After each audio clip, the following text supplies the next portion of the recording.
Hello बच्चों, कैसे हो आप सब। मैं राम दीक्षित, आपका इंग्लिश टीचर, आज किसी इंग्लिश क्लास में आपका स्वागत करता हूं। और आज हम अपने हॉर्नबिल बुक के पोइट्री सेक्शन में से पोएम पढ़ेंगे फादर ट्रूसन, जिसकी पोइटस हैं एलिजाबेथ जेनिंग्स। तो डियर स्टूडेंट्स, जो एलिजाबेथ जेनिंग्स हैं हमारी पोइटस, ये मॉडर्न वर्ल्ड की रिलेशनशिप के बारे में बताते हैं कि भाई फादर और सन की जो रिलेशनशिप है वो कैसी हो गई है। जो फादर और सन की रिलेशनशिप है वो बहुत ही अच्छी मानी जाती है, दोस्तों की तरह, और एक दूसरे से बहुत ही प्यार करने वाली रिलेशनशिप है। लेकिन मॉडर्न वर्ल्ड में क्या हो रहा है कि जो ये यूनिवर्सल एक्सपीरियंस से हमारी पोइटस बता रही हैं कि इसमें जो स्टेटस है इसका वो फॉल हुआ है, मतलब कि फॉलिंग स्टेटस आ गया है रिलेशनशिप का, और ये फॉलिंग स्टेटस नहीं आना चाहिए। इसका कारण क्या है कि फादर जैसा बेटे को बनाना चाह रहा है, जैसा वो उसके अपनी वैल्यूज़ देना चाह रहा है अपने बेटे को, तो वो वैसा नहीं बन पा रहा है। इसके कारण उनके संबंधों में अब वो बात नहीं रही है, और इसके कारण फादर को बहुत पेन हो रहा है। ठीक है, क्योंकि फादर कभी भी अपने बेटे का बुरा नहीं चाहता, लेकिन जब वो उसके अनुसार नहीं बन पाता, जैसा उसको वो बनाना चाह रहा है, जैसा उसके भले को वो करना चाह रहा है, लेकिन बेटा अपने भले को नहीं समझ करके तो जैसे जिस रास्ते पर वो चल पड़ा है, तो उससे फादर को बहुत ज़्यादा पेन हो रहा है। तो आइए हम ये पोएम पढ़ते हैं और जानते हैं क्या हो रहा है। तो फादर कह रहे हैं यहाँ पे, I don't understand this child though we have lived together now in the same house for years. I know nothing of him, so try to build up a relationship from how he was when small. Yet have I killed? तो यहाँ पे क्या कह रहा है कि भाई आई don't understand this child, मैं इस जो लड़का है मेरा बेटा है, मैं इसको अंडरस्टैंड नहीं कर पा रहा हूँ। भाई ये कैसा हो गया है, जैसा ये पहले था भाई वैसा अब नहीं रहा है, अब मैं इसको अंडरस्टैंड नहीं कर पा रहा हूँ। Though we have lived together now, वो कह रहे भाई हालांकि हम क्या कर रहे हैं, लिव्ड मतलब हम इकट्ठे रहे हैं और अभी तक इकट्ठे रह रहे हैं हम, हालांकि ये ऐसा होने के बावजूद भी मैं उसको समझ नहीं पा रहा हूँ कि भाई इकट्ठे रहने के बाद भी हम एक दूसरे के साथ कैसा व्यवहार कर रहे हैं, किस तरीके से रह रहे हैं। In the same house for years, और क्या कह रहा है कि भाई कहाँ रहे हैं इकट्ठे, वो एक ही घर में, ठीक है, एक ही घर में इकट्ठे रहे हैं, और 4 ईयर्स बहुत सालों तक इकट्ठे रहे हैं, फिर भी हमारे जो विचार हैं वो मैच नहीं कर रहे हैं, वो मिल नहीं रहे हैं। I know nothing of him, और अब बेटा कैसा हो गया है, फादर कह रहा है कि भाई I know nothing of him, भाई मुझे उसके बारे में अब कुछ भी नहीं पता है, वो क्या करता है और कहाँ जाता है, कैसा हो गया भाई, मुझे उसके बारे में कुछ नहीं पता है, बेटा बदल गया है। So try to build up a relationship, तो वो कह रहा है फादर, तो इसलिए मैं ट्राई कर रहा हूँ, क्या ट्राई कर रहा हूँ, बिल्ड अप ए रिलेशनशिप, भाई एक मैं संबंध बनाने की ट्राई कर रहा हूँ, from how he was when small, और किस तरीके की रिलेशनशिप अब फादर बनाना चाह रहा है दोबारा से, क्योंकि उनका रिश्ता बहुत ही स्टेटस जो है उसको बहुत ही फॉल हो गया, बहुत ही डाउन स्टेज पे चला गया है रिश्ता, इसलिए वो दोबारा फादर उसके साथ वही रिश्ता बनाना चाह रहा है जब उनका बेटा छोटा था, मतलब जैसा छोटे होते में उसका रिश्ता था। आगे क्या कह रहा है, yet have I killed the seed I spent और sown it where the land is his and none of mine. तो यहाँ पे फादर कह रहा है, येट हैव आई किल्ड, क्या मैंने उस मार दिया है, किसको मार दिया है, द सीड, उस बीज को, ठीक है, उस बीज को जो मैंने कभी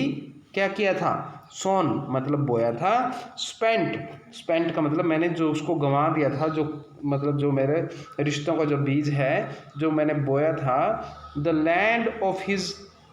एंड नन ऑफ माइन, जो लैंड थी मतलब उस बेटे के लिए ही, मतलब उसके अच्छे करने के लिए ही मैंने उस रिश्ते रूपी बीज को बोया था, और मेरा उसमें कुछ भी नहीं था, मतलब मेरा उसमें यूँ नहीं था कि मेरा बहुत फ़ायदा था, सिर्फ सब कुछ उसी के फ़ायदे के लिए हो रहा था। मतलब जो रिश्तों का बीज जो मैंने बोया था, क्या मैंने उसे मार दिया है, क्या वो ख़त्म हो गया अब रिश्तों का बीज है, क्या वो अब स्पेंट हो गया, ख़त्म हो गया है जो मैंने बोया था, ठीक है। द लैंड इज़ हिज, और ये लैंड भी उसी की थी, नन ऑफ माइन, मेरा इसमें कुछ नहीं था। वी स्पीक लाइक स्ट्रेंजर्स, और यहाँ पे वो कह रहा है कि भाई हम स्पीक करते हैं, हम बोलते हैं, कैसे बोलते हैं, लाइक स्ट्रेंजर्स। अब हम घर में इकट्ठे हो करके जब मिलते हैं तो स्ट्रेंजर्स की तरह, मतलब अजनबियों की तरह हम स्पीक करते हैं, बात करते हैं। देयर इज़ नो साइन, और वहाँ पे किस चीज़ का साइन नहीं है, किस चीज़ का कोई नामो निशान नहीं है, चिन्ह नहीं है, ऑफ अंडरस्टैंडिंग, भाई हम एक दूसरे के साथ एक दूसरे को समझ पाएँ, ऐसा कोई भी साइन नहीं है, कोई निशान नहीं है ऐसा कि हम एक दूसरे को समझें। इन द एयर, मतलब जो हमारे रिश्तों की जो हवा है, जो वहाँ पे जो हमारे माहौल है, वहाँ पे कुछ भी समझ का साइन नहीं है। This child is build to my design, भाई जो ये बच्चा है, जो मेरा बेटा है, इसको मैंने बनाया है। कैसे बनाया है? टू माई डिज़ाइन, मतलब जैसा मैं चाहता था वैसा मैंने इसको बनाने की कोशिश की है। Yet what he loves I can not share, फिर भी वो कह रहा है कि भाई जो भी कुछ यहाँ पे हो रहा है, जिस तरीके का हमारा जो प्यार है, ठीक है, लेकिन जिससे वो अब जो प्यार कर रहा है, येट वट ही लव्स, भाई जिससे वो प्यार करता है, अब आई कांट शेयर, मैं उसे बांट नहीं सकता, मतलब उस चीज़ को मैं उससे पूछ भी नहीं सकता, भाई क्या है, तू किससे प्यार करता है, क्या कहाँ पे क्या हो रहा है। तो इस तरीके से मतलब रिश्तों में एक दूरी आ गई, बीच में एक गैप आ गया है कि भाई फादर उसकी सारी बातें नहीं जानता है। आगे कह रहा है साइलेंस सराउंड अस, अब साइलेंस जो है, चुप्पी जो है वो सराउंड, मतलब उनको घेरे रहती है। पिता पुत्र को जब इकट्ठे होते हैं वो बात नहीं करते, वो बस बैठे, साथ भी बैठते हैं तो सिर्फ वो बैठे ही रहते हैं, उनके बीच में एक चुप्पी सी छाई रहती है। I would have him prodigal, तो अब फादर क्या कह रहा है कि भाई I would have him prodigal, भाई मैं उसकी फिजूल खर्ची जो वो करता है मैं उसको भी बर्दाश्त कर लूँगा, अगर उस कब कर लेगा वो उसकी बर्दाश्त फिजूल खर्ची को, प्रोडिगल होने को, returning to his father's house, यदि जो बेटा है वो रिटर्न हो जाए, वापस आ जाए अपने फादर के घर में, मतलब अगर उसके पास आकर उसी रिश्ते की तरह, पहले वाले पिता पुत्र के रिश्ते की तरह अगर वो रहने लगे पुत्र, तो जो फादर है वो उसकी जो गलतियां हैं उनको भी मान लेगा, जो फिजूल खर्ची करता है उसको भी, क्योंकि वो प्यार चाहता है अपने बेटे से। द होम ही न्यू, भाई वो उसी घर में उसको आमंत्रित कर रहा है, बेटे को उसी घर में आने को कह रहा है जिसे कि वो ही न्यू, मतलब बेटा जानता है, बहुत सालों तक जिस घर में वो रहा है। Rather than see him make and move his world, भाई वो क्या कह रहा है कि भाई इसकी बजाय, किसकी बजाय, कि वो अपना मतलब अलग से, मतलब मेक करे, बनाए, क्या बनाए, संसार, अपना वर्ल्ड, मतलब अलग से अपना घर बसाए, भाई इसकी बजाय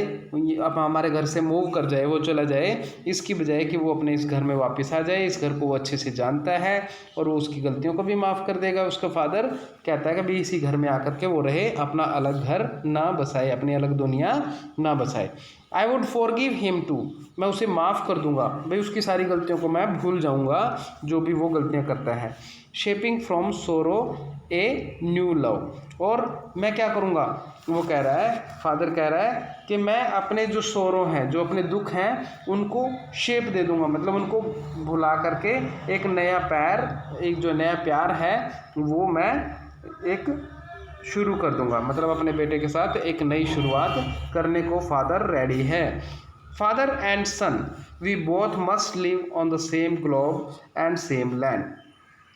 तो यहाँ पे कह रहा है कि हम फादर और सन हैं, हम दोनों को, वी बोथ, भाई हम दोनों को, must live on same globe, भाई हमें एक ही जगह पर, एक ही दुनिया में, एक ही धरती पर हमें रहना चाहिए, ठीक है, क्योंकि हम दोनों कौन है, father and son. He speaks I can't understand, तो वो कह रहा है कि जब वो बोलता है, ठीक है, जब बेटा बोलता है तो आई कांट अंडरस्टैंड, तो मैं उसकी बात को समझ नहीं पाता हूँ वो क्या कहना चाह रहा है। माई सेल्फ वाई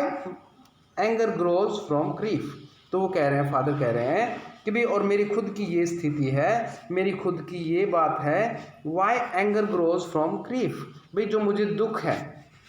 जो मैंने अपने बेटे को मैं अपनी शेप नहीं दे पाया हूँ, जैसे मैं उसको बनाना चाह रहा हूँ वैसा नहीं बना पाया हूँ, तो उसके बाद मुझे गुस्सा आ जाता है, एकदम से एंगर ग्रो करता है, एकदम से मतलब दुख गुस्से के रूप में बाहर निकलता है। तो भाई ऐसा मेरे साथ होता है, फादर कह रहा है। We each put out an empty hand. तो वो क्या कह रहा है कि भाई हम दोनों क्या करते हैं, वी ईच हम दोनों ही, फादर भी और पुत्र भी, put out an empty hand, हम दोनों पुट आउट करते हैं, मतलब एक हाथ बढ़ाते हैं, खाली हाथ एक दूसरे की तरफ बढ़ाते हैं, और longing for something to forgive, और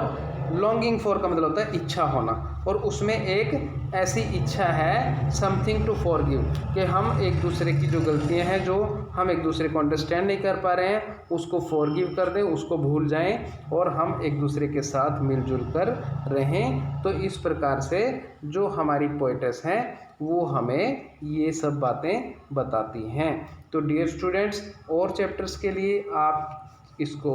लाइक करें, शेयर करें और सब्सक्राइब करें। सब्सक्राइब करने पर आपको चैप्टर अपने आप नोटिफिकेशंस आते रहेंगे। तो इस तरीके से आप आराम से, आपके लिए बहुत ही शुभकामनाएं, और आप इसी तरीके से पढ़ते रहें। थैंक यू बच्चों, बाय।